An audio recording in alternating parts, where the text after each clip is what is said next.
Hey everybody, welcome to another edition of Design Recharge. I'm your host, Diane Gibbs. I'm a designer and I'm also a design educator. I teach at the University of South Alabama.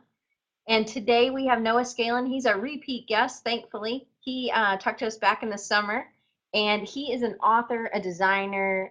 He's a socially conscious designer for sure. And he's the founder of a socially conscious design firm called Another Limited Rebellion. He's an activist. He started in a stroller, he roller skated, and he's continued through tons of different ways. He also teaches adjunct, and he teaches a class called Design Rebels at Virginia Commonwealth University. So without further ado, I'm going to introduce Noah Scalin. So Noah, thank you so much for being with us today. I'm real excited to have you on again. And if you don't know, he's written multiple books, but today we're really going to be talking about this one in particular, the Design Activist Handbook. And if you're new to Spreecast, um, there's a couple of ways you can actually ask questions over to the side next to Noah. And there's a chat, and then underneath there's a button called Submit Questions, and then I can pull those questions on. And then this is going to be how some of the visuals are going to work. I'm going to add something to the screen, and you can actually click in the middle and then scoot it over one way or the other. You can cover over me if you still want to see Noah talk, and then I'll pull it off the screen. But that way you kind of understand how the Spreecast works if you're new to Spreecast.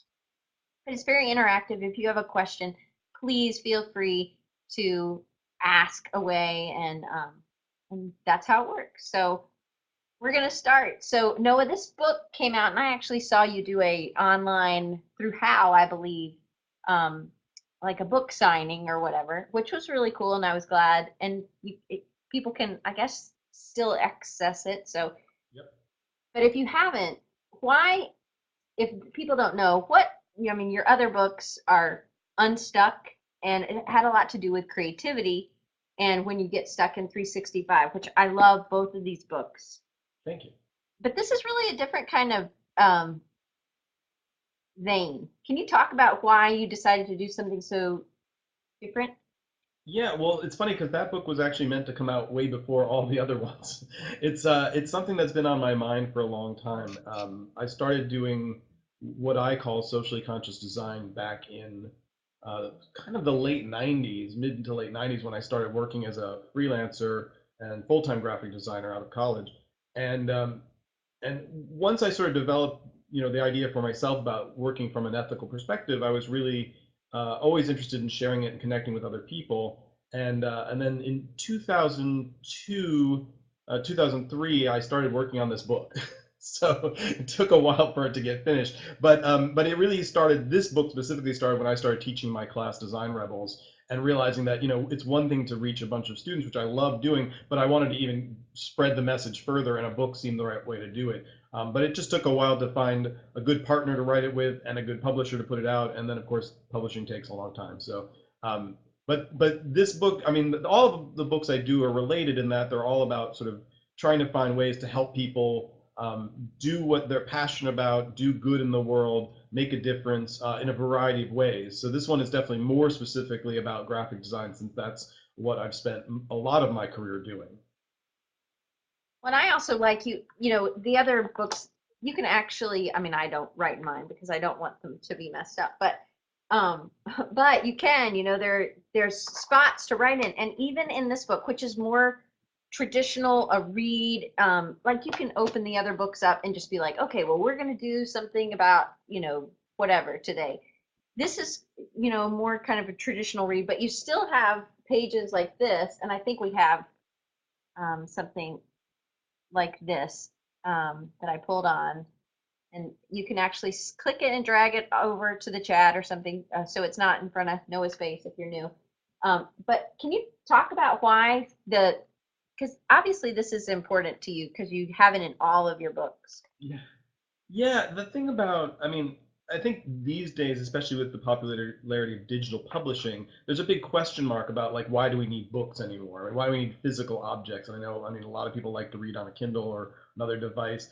And I mean, personally a fan of physical books, but I really feel like if I'm going to go through the effort of making something physical, that there needs to be a reason it exists in real life. And so for me, I also think it's super important to write things down because there's a big difference between kind of having ideas about how you're going to do things and make things happen. And it's a huge difference when you write it down because you have to be really specific and clear about what you're choosing to do. Even if you ramble in your writing, there's a big difference in sort of the vagueness of what's in your head. And so I'm really adamant about people doing that. So it's sort of this combination of the fact that like if there's going to be a physical book, let's make it have a reason to be physical. And let's have you engage with it. This isn't something just to read, this is something to do. And so if I can help you do that by giving you a space to write, to journal, to return to it, to keep using it as a functional object, that's all the better. And I'm a big advocate that when you do write things down, they're much more likely to manifest. I mean, I found that with myself over and over that just the difference, and it seems so silly, like, oh, writing it down, but I know what I'm thinking, but it's hugely different when you are clear and write it down that this is what I'm doing. Cool. Cool. I think that's great. So you said you started teaching Design Rebels, and I think it was 2003 when you started, and then that's when you started writing the book. So, or coming up. It's an awesome book, by the way. If you guys haven't got it, I have links. You'll be able to get it. I have links to all of his books. Um, but I even dreamt about it. Like I was going over it again, preparing for this, and I was having dreams about it. But it's really, really well written. And I know you wrote it with Michelle. Howdy. I don't know how to say her last name, but Howdy. Howdy, is that what you said? Howdy. So can you talk about that? How that, because that was kind of a different process maybe from your other books. Yeah. Well, it's interesting because I'm so close to this topic, and as you mentioned, I've been an activist my whole life, and it's really hard to sort of when something's so big and all-consuming to sort of parse it out in a way I think that the rest of the world can understand. At a certain point, you're just too deep, and I felt like this was a topic where it was just I didn't even know where to start, and so part of the reason it took so long is that I'd been casting about how am I going to make this book happen, and Michelle interviewed me for a magazine article about socially conscious design, and at the end, we just hit it off. And at the end, I said, "Would you be interested in writing a book with me?" And she's like, "Yeah, sure. I don't know anything about this." And I thought, that's great because it'll give me a chance to have to explain it to someone. And then she'll be able to write about it in a way that other people can understand. And so the book was written mostly by her interviewing me over all the topics. We worked together to develop the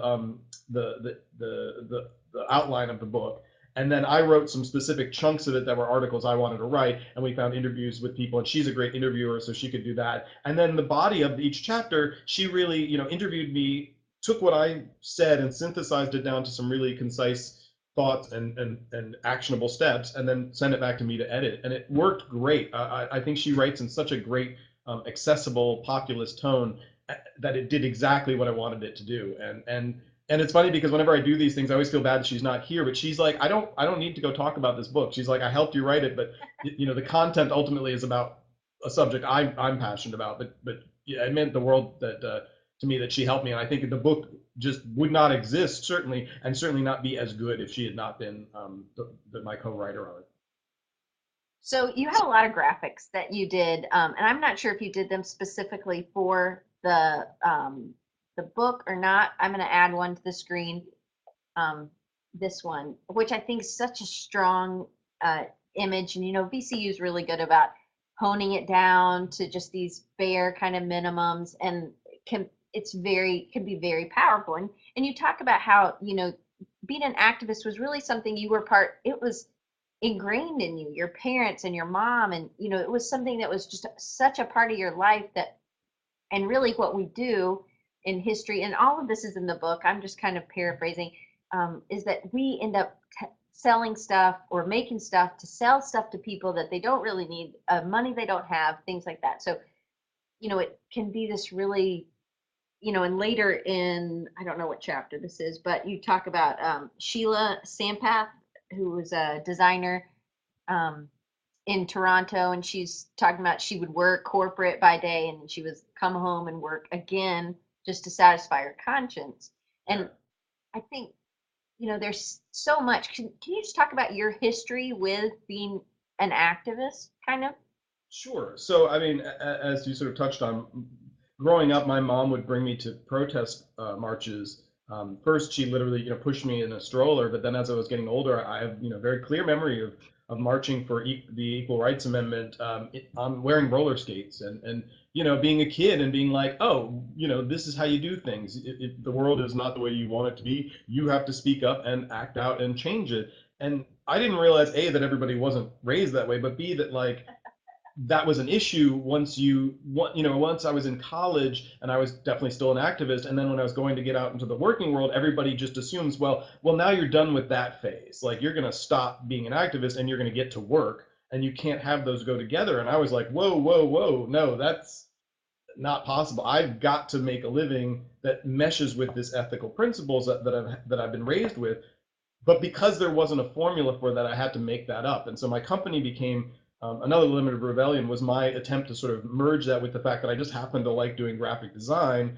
And so how was I going to do that from an ethical perspective? So, it was like making it up as I go, and then discovering, especially as the internet became more of a viable tool, that other people were out there doing this and connecting and sort of growing, down that the ability to be a socially conscious designer and sort of connect with a larger community. But um, yeah, I mean, I think that the thing about being an activist for me was just that I had to do it. I just didn't have a choice, and so just I happen to be a graphic designer. I think I have to make clear. I'm never advocating like, if you have to pick a career in this world and you want to make the world a better place, try graphic design. I mean, it's not that. It's just that I'm gonna do it anyway. So how can I do it in a good way? But I hope everyone does that with whatever job they like, and also with whatever ethics they have. I'm also not looking to. I mean, as much as I'd like everyone to have my set of ethics, I'm more interested in people just living from an ethical perspective, because I think if people,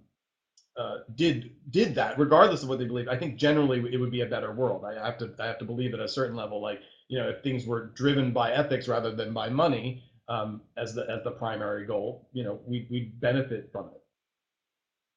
Definitely. So,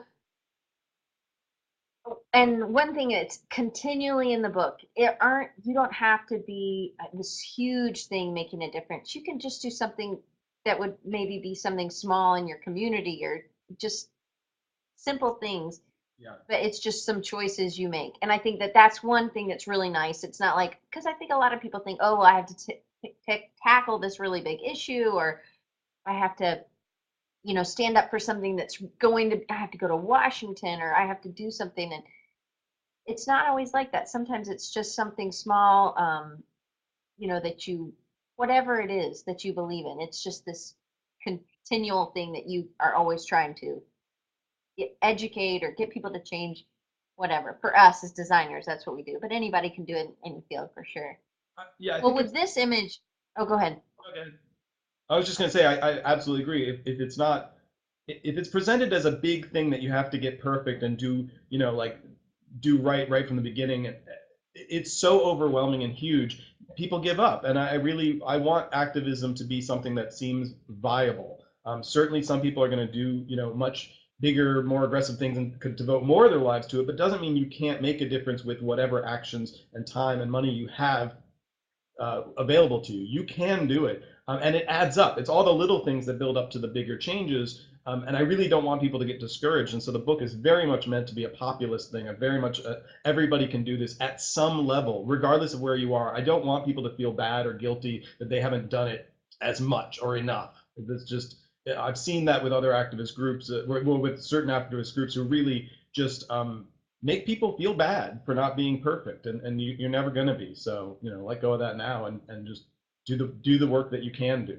Affect the world, the pieces of the world you can affect. That's what you should focus on. Seth So I'm sorry. Godin, a guy I follow, he always talks about a lot of it's just fear of getting started. But even if you affect one person is different than what it was the day before. So just Absolutely. start, and you really have that kind of in your 365 and it's just about getting started. Just, it's not going to be perfect. And I think that, we talked about that last time with the 365, and just being unstuck, that you said one of the things I was like, oh my gosh, one every day. And you said, well, this was a limit, I had to have a limitation, but I also wanted to challenge myself. And you get through the bad, the typical ideas in the very beginning, and then it pushes you and it makes you a better person. And you've actually had more work come out of that. And you've actually talked about that in the book where people did some poster designs and they were a little too, they presented them to these groups and maybe they were a little too in their face, but then they ended up getting work from those groups later. So all those things can add up. Just because you put time into it right now and you didn't get immediate result doesn't mean that they're not going to come back to you. They know you're passionate about it as a designer. Something I mean, it's a really great book. I really have really enjoyed this. I try not to go through every page and you know post it note it, but I have so many things underlined and written because I do write in them. I just don't want to write in the blank spots for some reason. Right where you're not supposed to write. I like that. Right. But so with these images, did you create these just for this book, or were these kind of created at other times? Um, some of them are made specifically for the book. There's some stencil images. There's like a brochure page, and there's a couple of there's some pie charts, and a few other things. Those are made specifically, and the actual stencil, yeah, those are made specifically for the book. Um, the image that you showed, the gun and the megaphone, I actually created for a talk I was giving at the How conference a couple years ago, and I was talking about this subject matter. It was just before the book was done, but as part of it, I was trying to really synthesize some of these ideas for a talk, and I always would tell people about this idea I had, which was that designers have this incredibly powerful and invisible, mostly skill of persuasion, of convincing people to consume or to believe things, and that's pretty dangerous to have a power that strong, especially to be an invisible person with that power. And so I thought about, well, who else kind of can affect people in that way invisibly. And I thought of this idea that if somebody came to you and said, "Here's all this money, and I want you to point this idea and have it enter someone's head that doesn't know you and be affected by it." Well, that sounds to me like a hired gun. I mean, it sounds like an assassin, right? I mean, you say, "I want this person shot, and I want and here's all this money, and who cares? You just do it because you're good at shooting people," and it sounds terrible. And so the other version of it is like, well, what if you sort of used your skill consciously and refused to be the assassin, and instead was the megaphone, the person who could raise the voice of people who aren't heard currently. I mean, we live in such a visual din, and it is difficult for people with good messages to get heard above the corporate noise that we mostly have going on around us. And so, when you're a socially conscious designer, you're the person saying, let me make a choice about whose voice I'm helping to elevate here. Let me raise the voice of people that make my community a better place and the world a better place. But at the very least, where the community that they're located within a better place. That's a worthy use of your skill that you won't feel guilty about later, and you won't feel like you have to make up for on the evenings and weekends. So that image is really, my way of sort of synthesizing that idea. Um, and you always get people's attention when there's a big gun on something. So Well, and I love the CMYK kind of, you know, yeah, it just reaches your audience really well. yes, I am a designer at heart. Yes. So this is kind of what um, one of the, and I have another image of the making a difference and then sleep, but this is kind of the background of that you don't, because most of us feel like this. And I don't know if you ever felt like this. Did you ever feel like it was like there was time for work and then there was time for making a difference and then you sleep? I feel like that was the proposition that was offered me when I was leaving college. I feel like people said to me, "Okay, now, grow up. Don't believe that this youthful idealism lasts." And so my company was my way of like trying to solve this issue for myself. Was like, I refuse to accept the chart like that. And if you want to show the alternate version Yep. of the chart, um, there it is. Yeah. I just was, I mean, it's silly because obviously there's more to life. But my point was that I didn't want to spend the evenings and weekends making up for the weekday. And at best, you end up at zero. And most likely, you end up at a negative place because you've done whatever all week. And then you're trying your hardest to do some good. But it had to be, I just felt like it had to be possible to do it this way. And I just made it up on my own, but I felt like the book was the way to say, well, look, you don't have to reinvent this wheel. Like there's some paths that you can choose to do this, and obviously it's unique to each person that does it. But ultimately, I think it's just somebody told me after I gave that talk at How that they just said, it doesn't even matter what exactly you said. It was just the fact that you had done it. I mean, sometimes you just need to know that somebody else got it done and that it is possible. Because once you know it's possible, it's a lot less daunting. I mean, to do the impossible is obviously a very scary prospect. Yeah. And so the book really goes through it really simplifies how to incorporate this as a designer into your life. And, you know, as I deal with students and as you deal with students, how do you find, how do you teach the class and how do you, what, when a student has all these interests or we as designers have all these interests, how do you help them decide on a particular cause? Is there anything?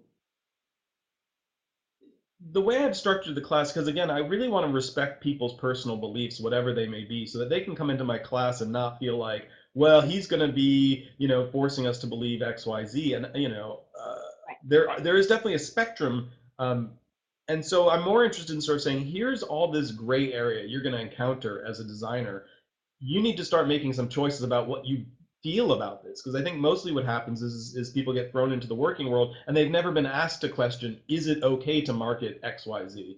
And so Right. once I say to them, like, here's the issues, I mean, usually halfway through the class people come back to me and are like, I don't know what to buy in the store anymore because everything's bad, or I don't, I can't, I'm confused. And that's good. I mean, the point is I want you to make choices with consciousness. I want you with awareness.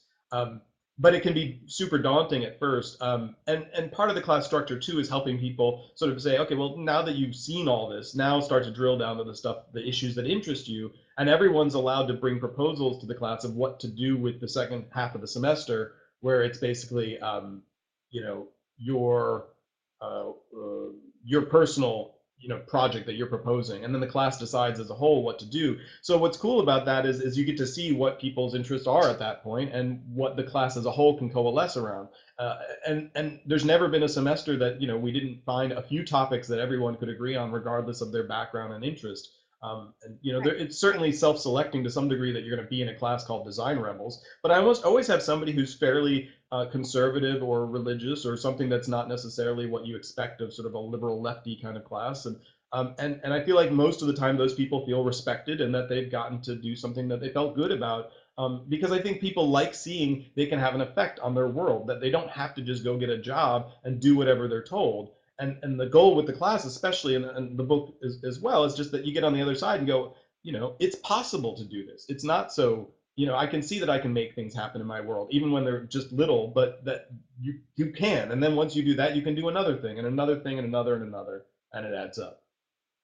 And one of the quotes, is early on, it's on page 17 if you're following along, um, which I really like. It says, it just starts with a commitment to yourself and your values. So, one, I think you have to understand your values, which I think in college people are kind of getting an idea of what maybe they're doing or who they are.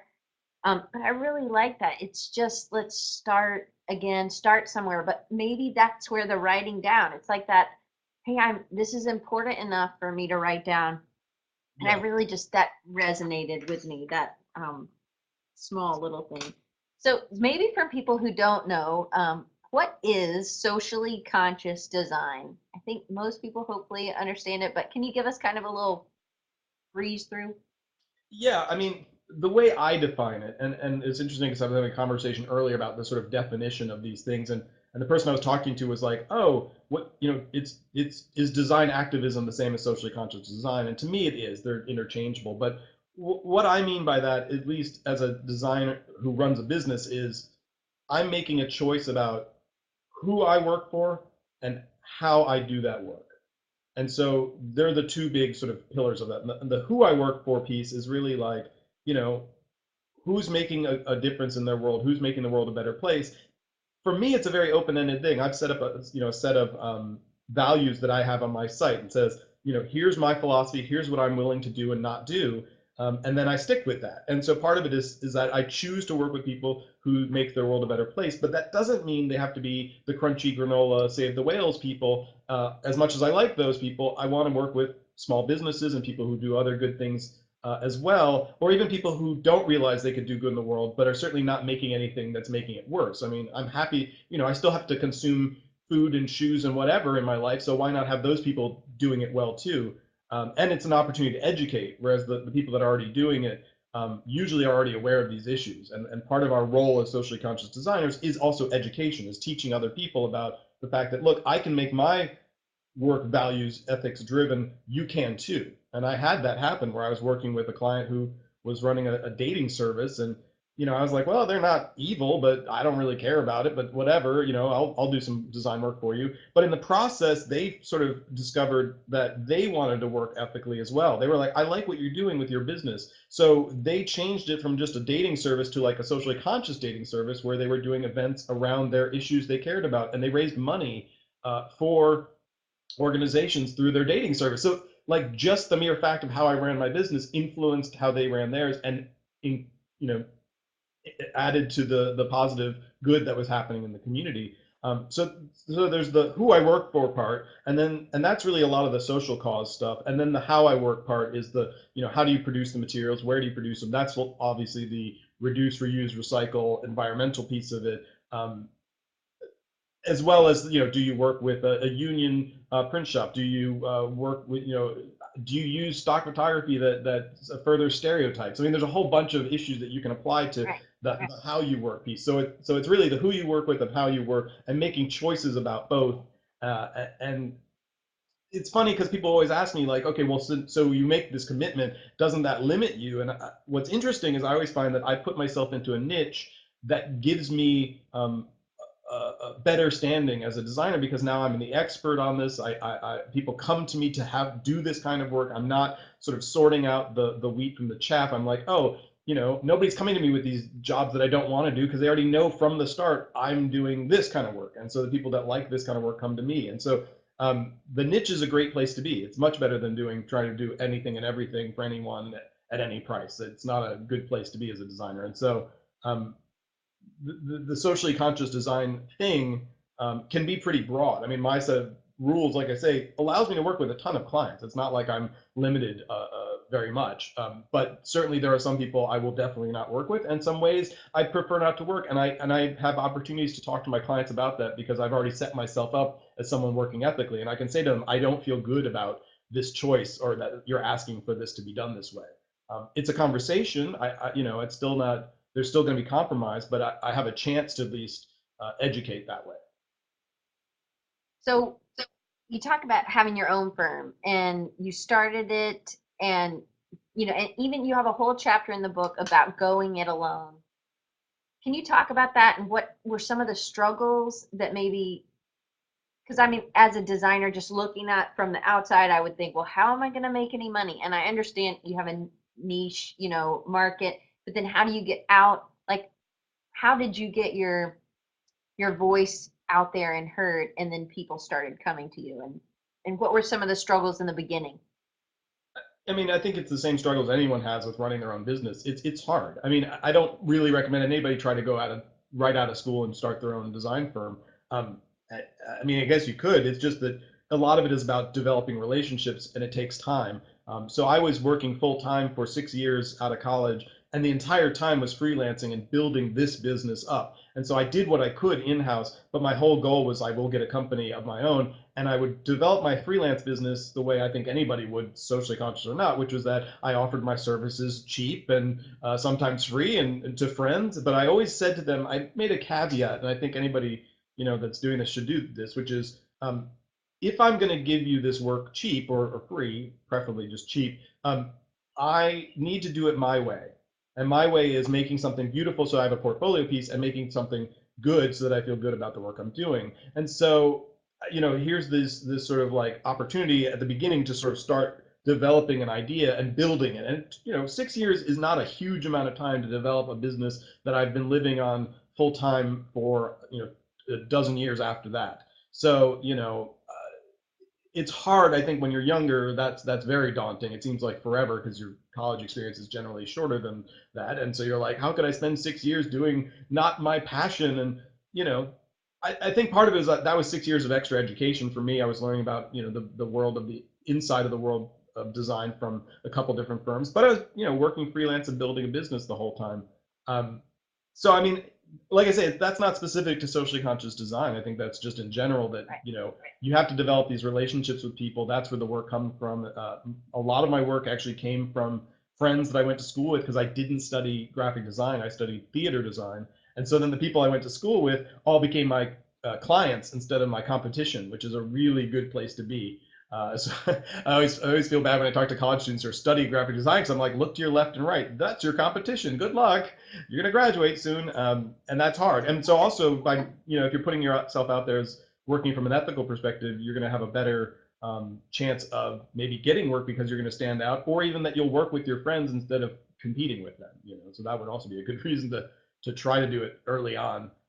But when you set yourself up as an ethical designer from the beginning, and I think I'm seeing a little bit of this conversation on the side, but I just feel like it's better all around. When you set yourself up as somebody who works from their ethic, like you say, here's who I am, and then the work you get are people who are respecting that about you, and it's just better than trying to convince people you're whatever, and then once you're in a job, it's miserable because you're fighting against the fact that that's not who you are, and they're fighting against the fact that like you presented yourself as other, and you actually do have these beliefs. I have a friend who works or did, she's freelance now or has her own company now, but she was working for a local design firm, and she went ahead and said, look, I have some ethics. I won't work for these clients. And they had a big corporate client that she wouldn't work for, and she said, is that okay? And they said, yeah, your work is so good, we're willing to make this exception for you. So there's a reason also to do good work. And they let her work there and not work with that one client because of her ethics. And she was willing to say that. And I think a lot of people would be afraid to say that. They would have been like, I guess I got to suck it up and do this or I'm going to get fired and the economy is bad. And it's like, I get you. But there's what happens when you put yourself out there, when you trust that and you're genuine and honest, like, this is my passion. It's something, and this is with any of the books I've done, it's a lot of it is about passion because it resonates with people. When you're passionate about the things you do a better job at it. Other people see that, they want to work with you, and so there's just a lot of benefit all the way around, as opposed to like, I'm going to do this just to make money, which is a very short-term happiness, as far as I can tell.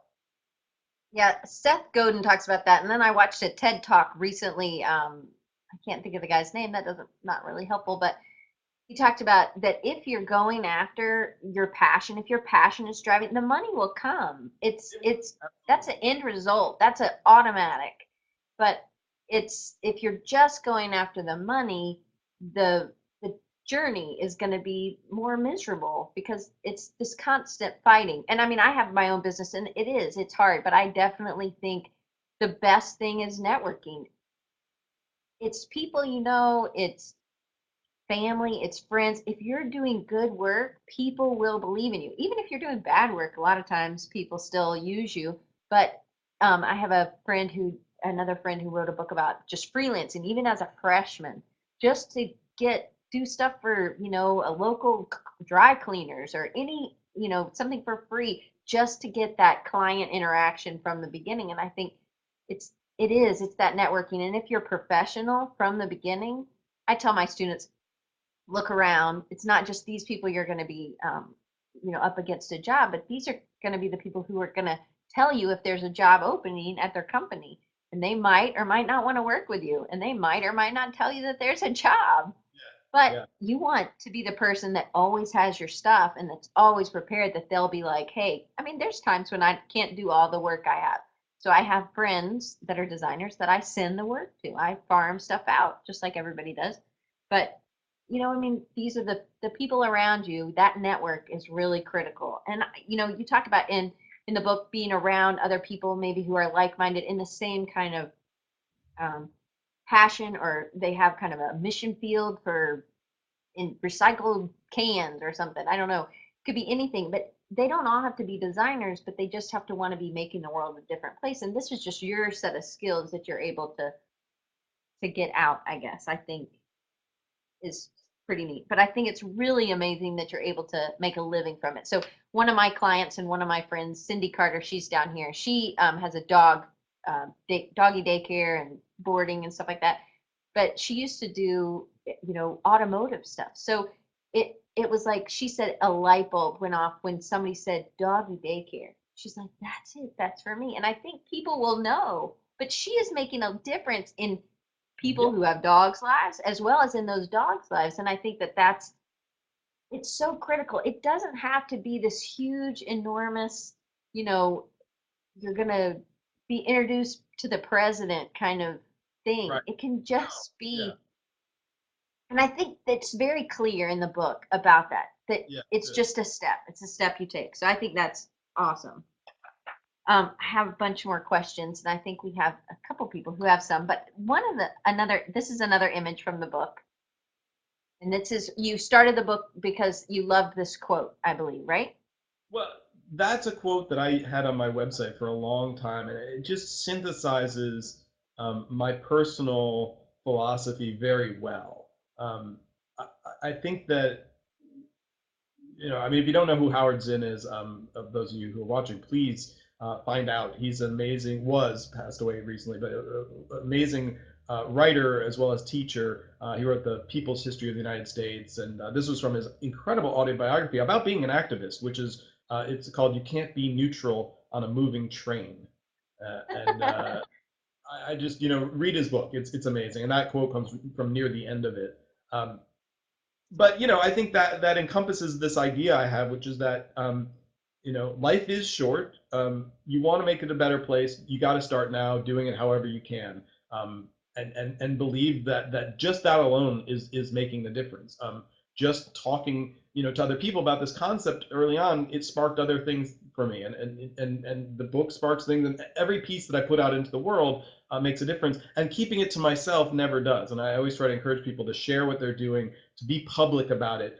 To talking about that fear piece earlier, it's huge. I mean, it's amazing how much we don't do out of fear that someone's going to say no. And I have a big thing I talk about a lot lately is this idea of the unasked question. Like, what questions aren't you asking in whatever aspect of your life because you think you know the answer is no? Because in reality, when I've been forced to ask those questions, the answer is actually almost always yes, or it's no, but, and I've got an opportunity to do something else with it. And so I think when it comes to this stuff, especially, I think people just think, well, but I can't talk about my ethics, or I can't put this out there, or I'll never be able to make a living. And Right. and they shut themselves down when they believe that, instead of trying it and finding out. I mean, yes, you may fail, but maybe you won't. And so what if you fail? What's the actual repercussions of that? Usually, it's not much of anything. If like, usually nobody cares as much as you think they're going to. And in fact, you're most likely going to have something good come from it, even if it's a failure. Um, I think so that's a riding the quote that fence yeah, I mean, so is that quote, is anyway, yeah. So Howard Zinn, I mean, that's a quote that it just really moves me, and I always like to share it when I talk. Whenever I give a talk, I show that before I start. so this is something that I talked to you about last time, but I really like this, so I'm going to ask you again. It's this piece where this is from Skull a Day, and Yeah, talk about, you said just ask. And that's can you tell this story, how you made this skull? that's actually the image I show when I tell that story about asking the question, Oh, because so that's a good call. So I did this project Skull a Day. I made a skull every single day for a year. It was an incredibly overwhelming project, but a lot of really good came out of it. And one of the big lessons for me was that this question asking piece and this willingness to kind of make a fool out of myself, and that when I did, and for in that instance, the video store that I went to all the time and showed up, and they had, I was looking over the counter and saw this grid of DVDs in the store that were black and white, and I thought, well, that's just a giant pixelated screen. I can just make a skull out of these pixels that are just elongated, right? They're long, thin DVD cases, and so I just said, can I jump over your counter and rearrange all the DVDs in your store? And they said yes. I mean, who would ask that? That's a crazy question to ask, and I never would have asked it had I not felt like I had to, because I had to get this crazy project done. But by getting over that fear, I had a really cool, fun experience working with my friend who worked there. The owner really liked it. They use that picture to this day on their Facebook page. I mean, so that actually did something for them, and I was needing it for myself. And that's a cool thing to discover too, is that when I did things I wanted to do that I was passionate about, other people benefited from it as well. And I think that relates back again to this book, is that when you do the things you believe in and you're passionate about, like, it does have a better effect and more of an effect for sure. And I think most of the time people will want to help. They want to be a part of something, they want to connect. So there's so many things like this. With this book, we talked about it last time, but you learned a lot of new skills. You didn't do, I mean, you did one a day, but you had some that you had to plan. So there was some planning that went into it. Some took more time, some didn't. You would do those, on the weekend or something.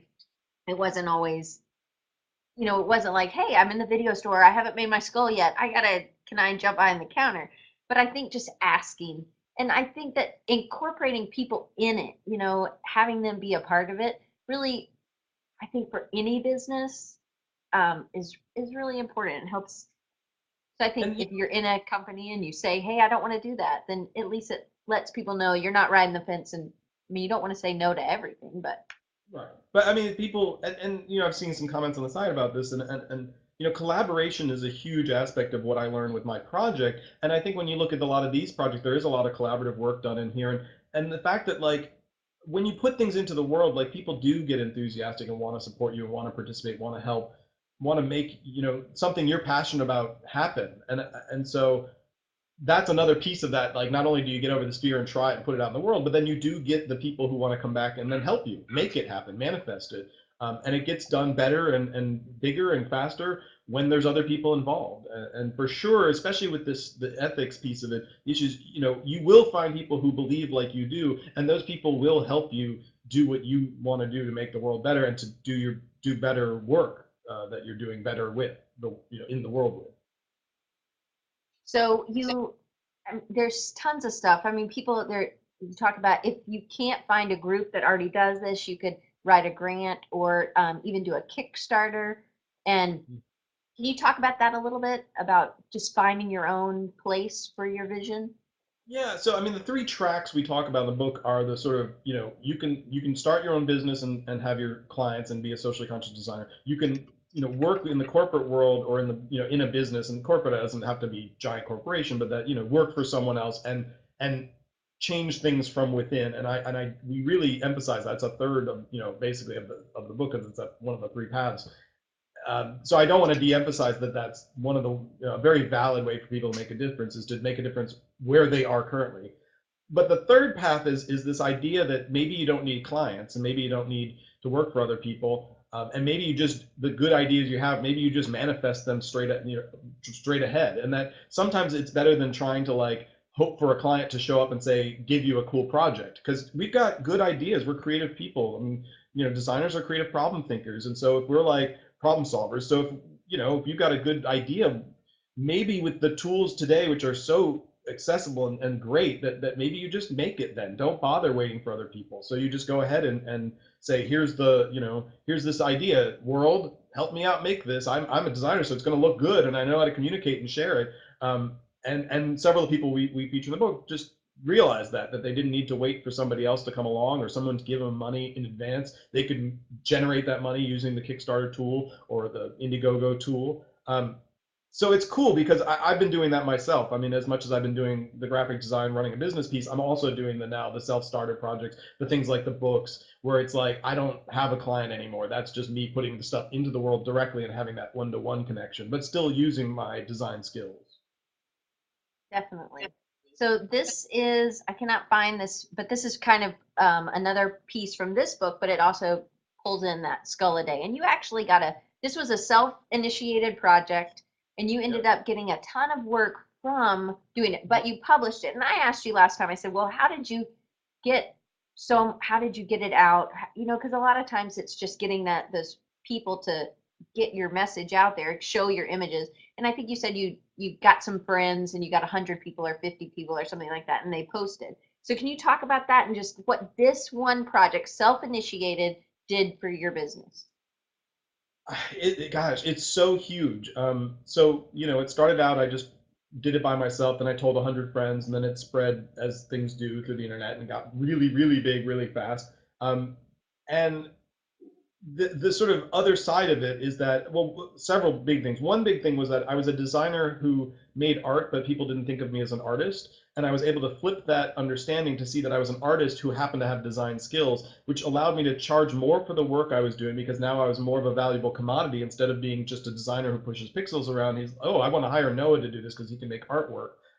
I made better work because the clients could see what I was capable of. They only knew what I'd already done, but now I could show them all this work. So it's like, here's this, actual set of skills I'm showing you. I've done first drafts of everything. So hey, let me make a flower petal portrait for you. Here's an example of how I've done this before. So there wasn't a risk of like, well, you've never done it, so I don't know if you can do it for us.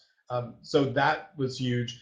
So the clients let me do better work. I got to do better work that I liked doing. So it was more fun for me, and the end result was better. I ended up with a body of licensable work. So then even the things I already had, I could start just selling directly as my illustration work, and did. It ended up on magazine covers and book covers. So that work just exists as a body. And then it also allowed me to start showing my art in galleries in a bigger way, which allowed me to raise my profile. It got me the book deal, which then led to me having the first book was the Skulls book, and then 365 came from that. Then Unstuck came from that. I travel the world now giving talks about creativity and inspiration because of the project. And so it's like, an income stream that I never even imagined came from that. And I'm still reaching people with this concept of doing things you're passionate about, affecting the world in positive ways. It's not always graphic design specific, but this idea of what, how can you affect the world and do the things you love, because of this project. I mean, and that's just one set. I mean, I also just recently was in New York, and I got asked to speak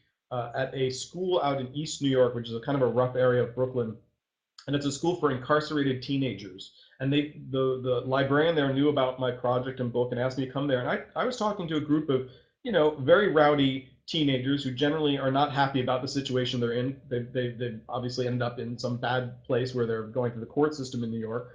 And 3 slides into my talk, this rowdy group became, just completely silent and focused and attentive and asked appropriate questions and were enthusiastic and interested. And I was like, this is amazing that I'm reaching these kids with this, what I call my silly project, because it was just me making skulls. And yet here now is an impact. Here's some teenagers maybe seeing that life, you could do something else with your life. Maybe you can be creative and have an impact in a different way. Maybe you can express yourself in a way. And we ended up doing a craft project together. Again, I was like, oh, this is a really rowdy group. I don't know if they can handle this. We're asking them to make crafts, and we gave them some random junk. And I said, look, the only rule is make a skull. Go. And again, they start out rowdy, but then they focused in, and every single kid in the room made an original piece of art. And at the end, they started, like, they saw I was taking some photos of them, and they said, "Oh, take a photo of mine." And then they said, I was going to autograph the books for them, and they were like, "I want to autograph my art for you." I was like, "Yes, do that." And so here are these kids feeling proud of this work that they created, proud enough they wanted to sign it and wanted me to photograph it and share it on my website because they knew I was going to do that. And so, here's this relationship. That alone, that you can negate every other thing I just said. That is enough of an outcome for doing my project that I could ever expect. I mean, that's beyond belief. And I feel like, the funny thing about the Skull Project is that, I was trying to affect the world with socially conscious design and doing my business this way. And then I just did the Skull Project, and I still affected the world in the way I wanted to affect it. So it didn't even matter that it wasn't socially conscious graphic design, my career path. It was some other thing. But again, because I put myself out there passionately and honestly, the repercussions still happened. The positive stuff still came into the world and made a difference.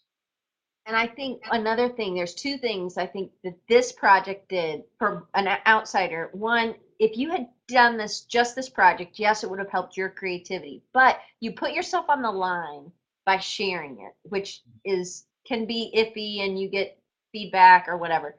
But the other thing I think is so great, you created a community. There is a skull a day. People can submit. I have my submission. I have it down there, so I'll show you. I think I sent it to you in an email over the summer, but I just think it's like all it is looking for something. And because I think I had taken this picture very soon after we talked, it was like I found, so this is the big image. It was I don't know, can you see the skull on the back of his head? So I have a zoomed in, but to me, it was like we had been talking, and I'm not a big skull person, but I was like, wow, I started seeing things, other things. And I think that is a huge, lesson you could give lots of people is just looking at your world you're sometimes too close. So if somebody tells you something, if you just start looking in new ways for something, even if it's not something you're really into. So there's my skull a day, Noah. Well, and Um, and that's another aspect of living with awareness, right? I mean, the socially conscious piece, to bring it back, because I feel like we were sort of veered off into the skull a day world, but the socially conscious piece of that is that I'm really interested in people living with an awareness of their world, making conscious, intentional choices. And so, in the same sense, that if you're not aware of your world, you can't do that. And so, what can you do to make you live more presently, more fully? And so, for me, that project was a way to do that, to live fully each day and really be aware of my world more. I want to live that way, and when you do live that way, I think you inevitably do want to you appreciate the world more and you want to make it a better place for yourself and other people. well, and I like this. So throughout the book, there's all these kind of like design rebel, and they're always blue. But I really like that, for the Listerine, and then there's another one in there about Band-Aids. But can you just talk about like what this project? So we all hopefully know what Listerine is, but Right. can you talk about that? Well, I mean, what happened is we were talking with this designer. We were looking for someone in the corporate world to talk to, and it's interesting because again, there's definitely this like I think when I'm presenting this as an activist thing, it's weird that there's a section about corporate work.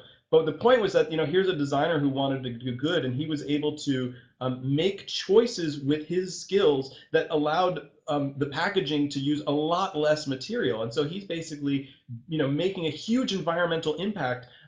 Look, they're not going to stop making Listerine anytime soon. So either they're going to make it well or they're going to make it bad. I mean, so the choice there was that at least there was a designer who said, let's make this in a way that reduces the amount of plastic used. It'll save money for the company, so they're going to like it, but it's going to save the waste and the production materials on both ends in the process. And that stuff is huge. And it's hard because I think, again, for me, I know there's a certain activist set who's going to be frustrated that this stuff is in the book. And on the other hand, I want the people who aren't truly activists to be interested in the fact that it is doable at a variety of levels. And so I really wanted this broad spectrum in the book. And so something like that, it's weird for me personally to have Listerine in my book. I'm not advertising for them, but I am advertising for the fact that this designer could make an impact and could make a huge impact with the choices he made. You affect the things you can affect, right? The people you can talk to, the work that you can work on, and so that's what you work on. That's what you do.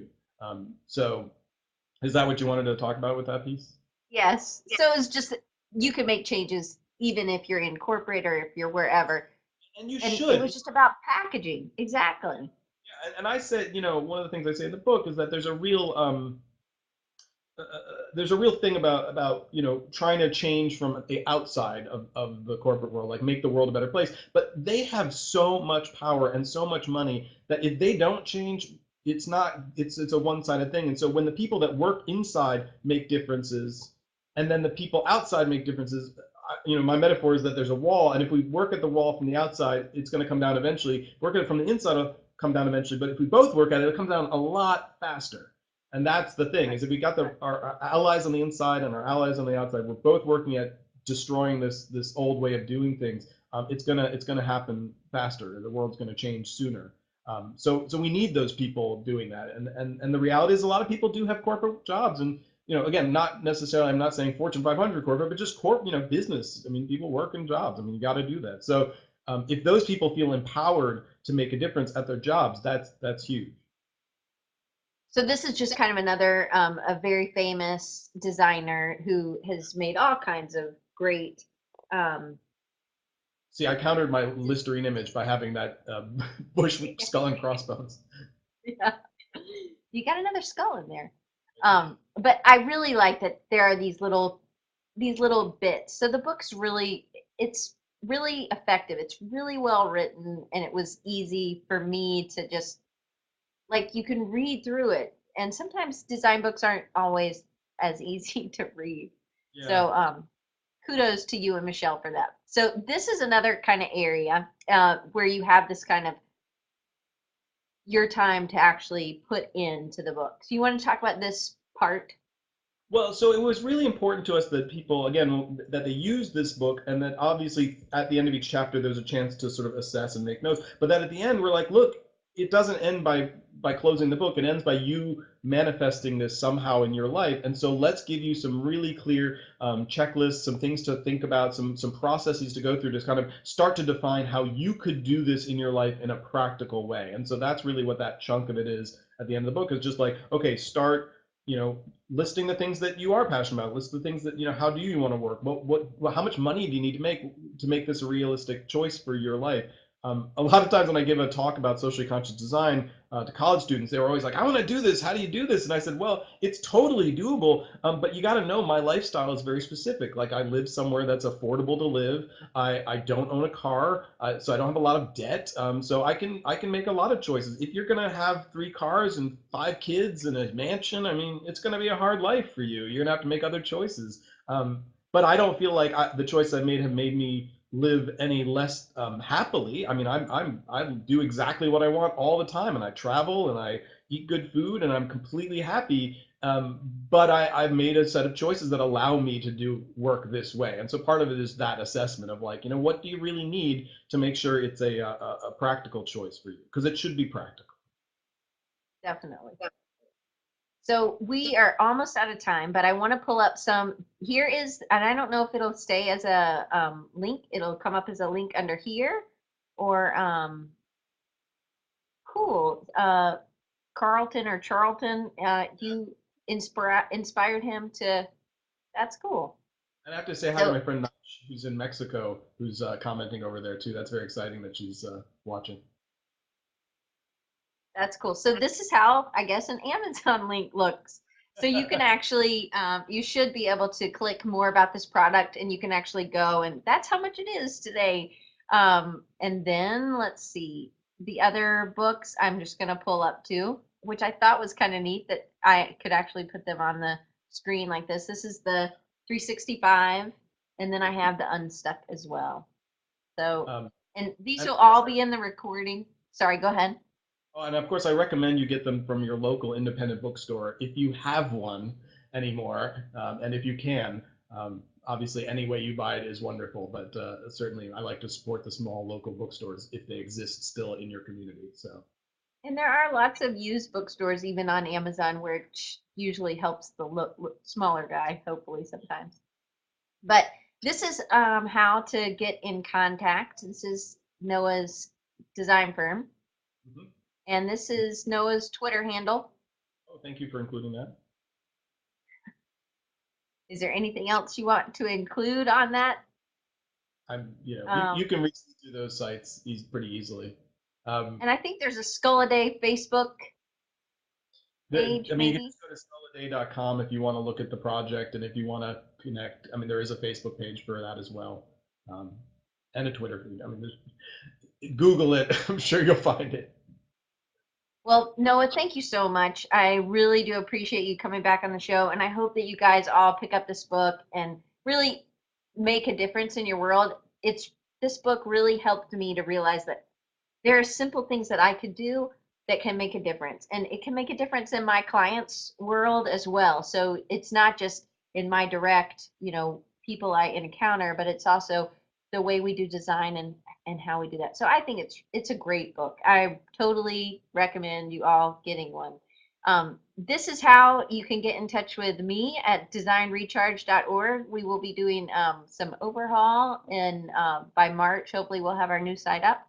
And then if you have a question or a comment, or I had somebody email me this week, said they wanted a topic on a specific, show to be about a specific topic. So feel free, or you can get connected with me on Facebook. And then here's my 2 Twitter handles. One's just Design Recharge, but it's still me, and then Diane Gibbs AU. So Noah, thank you so much, and I hope that you had fun, and I hope you'll come back again and do it again. But thank Yep. you for making a difference, hopefully today in many people's lives. So, Thank you very much. I'm really glad to be able to come back on here. well, thanks Noah, and thanks everybody for coming. And we are here every week on All right. Wednesdays at 2:30 Eastern Time.